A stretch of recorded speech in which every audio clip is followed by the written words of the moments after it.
بسم اللہ الرحمن الرحیم۔ السلام علیکم۔ جیسے جیسے عید کے دن نزدیک آتے ہیں مردے کیوں روتے ہیں اور یہ دعا کرتے ہیں کہ کاش کبھی عید نہ آئے۔ عید کا دن خوشی اور مسرت کا ہوتا ہے، بسا اوقات خوشی میں مصروف ہو کر آخرت سے غفلت ہو جاتی ہے اور زیارت قبور سے آخرت یاد آتی ہے۔ اس لیے تو مناسب ہے، کچھ مذائقہ نہیں، لیکن اس کو لازمی اور ضروری سمجھنا، خواہ یہ التزام عملاً ہی صحیح جس سے دوسروں کو یہ شعبہ ہو کہ یہ چیز لازمی اور ضروری ہے، درست نہیں۔ نیز اگر کوئی شخص اس دن زیادہ قبول نہ کرے تو اس پر طعن کرنا یا اس کو حقیر سمجھنا درست نہیں۔ اس حوالے سے احتیاط لازم ہے۔ عید کا دن نشاط سرور، فرحت و خوشی کا دن ہے جو سال میں 2 مرتبہ حاصل ہوتا ہے۔ پہلی خوشی اس کی یہ ہے کہ رمضان شریف کا مبارک مہینہ آیا، اس میں خدا تعالی کی رحمتوں اور نعمتوں کی بارش ہوئی۔ تم نے جی لگا کر مہینے بھر صبح سے شام تک اپنے آپ کو بھوکے پیاسے رکھا اور رات کو یاد الہی میں بسر کیا۔ اس کی خوشی میں رمضان المبارک کے ختم ہوتے ہی یکم شوال کا دن تمہارے لیے فرحت و خوشی کا دن مقرر کر دیا گیا اور اس دن کو عید الفطر کہتے ہیں۔ حدیث شریف میں آیا ہے کہ جب عید الفطر کا دن آتا ہے فرشتے راستوں پر کھڑے ہو جاتے ہیں اور آواز لگاتے ہیں، اے مسلمین کی جماعتوں، اپنے رب کریم کی طرف چلو، وہ تمہیں ایک اچھے کام کی توفیق دیتا ہے، پھر اس پر ثواب عظیم عطا فرماتا ہے۔ تمہیں رمضان المبارک کی راتوں میں نماز پڑھنے کا حکم دیا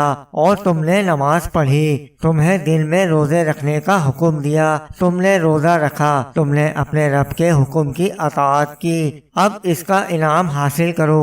جب نماز عید ختم ہو جاتی ہے تو فرشتے آواز لگاتے ہیں، خوش ہو جاؤ کہ تمہارے پروردگار عالم نے تمہاری مغفرت فرما دی، اب تم خوشی خوشی اپنے گھروں کو لوٹ جاؤ۔ اس لیے اس دن کو انعام و اکرام کا دن کہتے ہیں۔ جب نبی کریم صلی اللہ علیہ وسلم مکہ مکرمہ سے ہجرت کر کے مدینہ منورہ پہنچے تو اہل مدینہ سال میں 2 میلے کرتے تھے۔ جب حضور اقدس صلی اللہ علیہ وسلم نے دریافت فرمایا یہ کیا ہے، انہوں نے عرض کیا، یا رسول اللہ، زمانہ جہالت میں ہم ان ایام میں خوشی مناتے تھے۔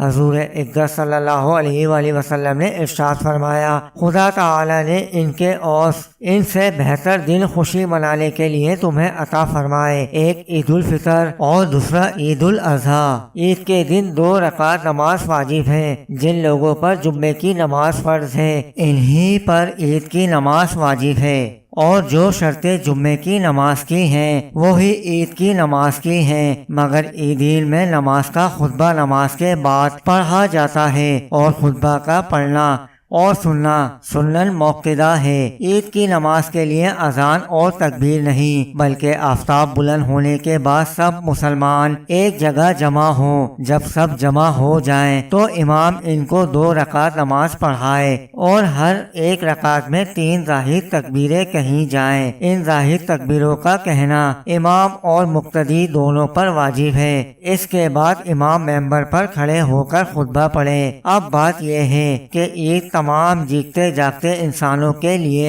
تو خوشی کا باعث ہے، لیکن مردے یہ کیوں چاہتے ہیں کہ کبھی بھی عید نہ آئے؟ ہم لوگ تو عید کی خوشی منا رہے ہوتے ہیں لیکن مردے عید آنے کا غم مناتے ہیں۔ کچھ مردے ایسے ہیں جو عید کے آنے پر بہت دکھ میں آ جاتے ہیں اور بہت مصیبت ان کے اوپر آنے والی ہوتی ہے اور اس وجہ سے وہ لوگ بہت زیادہ پریشان ہوتے ہیں۔ جب ہم لوگ ادھر ادھر شاپنگ کر رہے ہوتے ہیں، گھوم رہے ہوتے ہیں، ہم لوگوں کو عید آنے کی خوشی ہوتی ہے کہ عید جلدی آ جائے، لیکن مردوں کو عید آنے کا دکھ ہوتا ہے۔ آپ صلی اللہ علیہ وسلم نے ارشاد فرمایا کہ اگر کوئی انسان رمضان کے مہینے میں انتقال کرتا ہے تو اس کے اوپر عذاب نہیں ہوتا اور قبر میں اس سے سوال و جواب نہیں کیے جاتے، چاہے وہ کتنا بھی گنہگار بندہ کیوں نہ ہو۔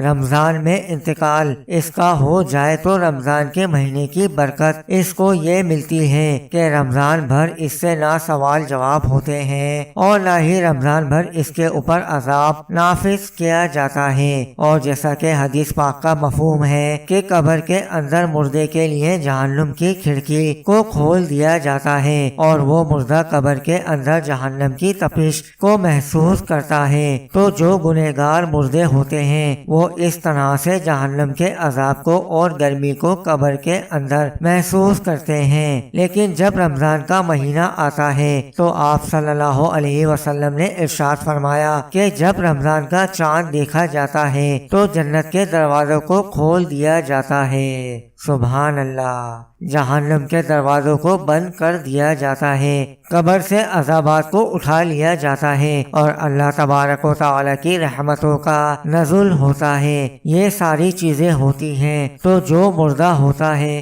اس کو بڑی راحت ملتی ہے۔ رمضان کے آنے سے مردہ بڑا خوش ہوتا ہے کہ ہمارے اوپر سے عذاب اٹھا لیا گیا۔ جو قبر کے اندر ہمارے لیے جہنم کے دروازے کھلے ہوئے تھے وہ دروازے بند کر دیے گئے تو وہ مردہ بڑی راحت محسوس کرتا ہے۔ اب سوال یہ پیدا ہوتا ہے کہ جن لوگوں کے اوپر سے اللہ تعالی نے رمضان میں عذاب ہٹا لیا تو عید کے بعد ان کے اوپر عذاب نافذ ہوتا ہے یا نہیں؟ کچھ مردے تو ایسے ہوتے ہیں جن کے اوپر عذاب نافذ نہیں ہوتا، لیکن بہت سارے مردے ایسے ہوتے ہیں جن کے اوپر عید کے دن ہی جیسے رمضان کا مہینہ ختم ہوتا ہے فوراً ہی اسی طرح سے عذاب شروع ہو جاتا ہے جیسے پورا سال وہ لوگ قبر میں سزا اور عذاب بھگت رہے تھے۔ عذاب میں وہ لوگ پھر ملوث ہو جاتے ہیں، گرفتار ہو جاتے ہیں۔ بعض علماء فرماتے ہیں کہ جب کوئی انسان رمضان کے مہینے میں انتقال کرتا ہے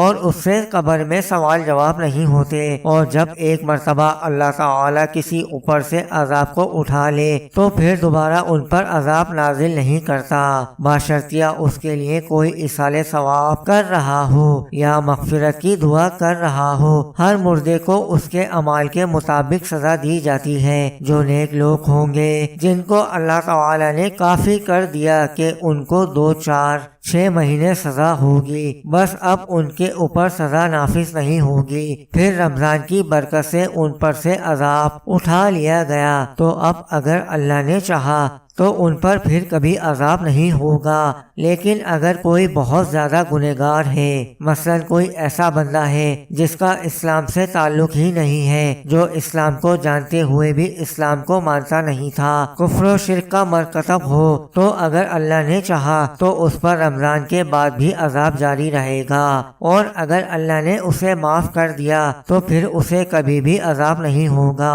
رمضان کے بعد بھی نہیں، کیونکہ اللہ معاف کرنے والی ذات ہے، اس کی رحمت سے کبھی مایوس نہیں ہونا چاہیے۔ ناظرین، جب رمضان کا مہینہ ختم ہوتا ہے تو رمضان کی برکتیں بھی ختم ہو جاتی ہیں، شیطان کو قید سے رہا کر دیا جاتا ہے، مردوں پر سے رحم کا معاملہ ختم ہو جاتا ہے، جہنم کے دروازے جو بند تھے وہ رمضان کے جانے سے کھول دیے جاتے ہیں، جنت کے دروازوں کو اللہ تعالی بند فرما دیتا ہے۔ ان سب باتوں کا مردوں کو علم ہوتا ہے کہ کب رمضان شروع ہو رہا ہے اور کب ختم، تو رمضان کے جانے سے اہل قبور یہ سوچتے ہیں کہ اب رمضان جا رہا ہے اور پھر عید جیسے ہی آئے گی اس کے بعد ہم پر عذاب کو پھر سے نافذ کر دیا جائے گا، جس کی وجہ سے وہ غمگین ہو جاتے ہیں اور روتے ہیں۔ رمضان بھر تو مرحومین کی عید ہوتی ہے کہ ان پر کوئی عذاب نہیں ہوتا ہے۔ ہم لوگ رمضان کے آخری عشرے میں جب اپنی مغفرت کی دعائیں اللہ رب العالمین سے کرتے ہیں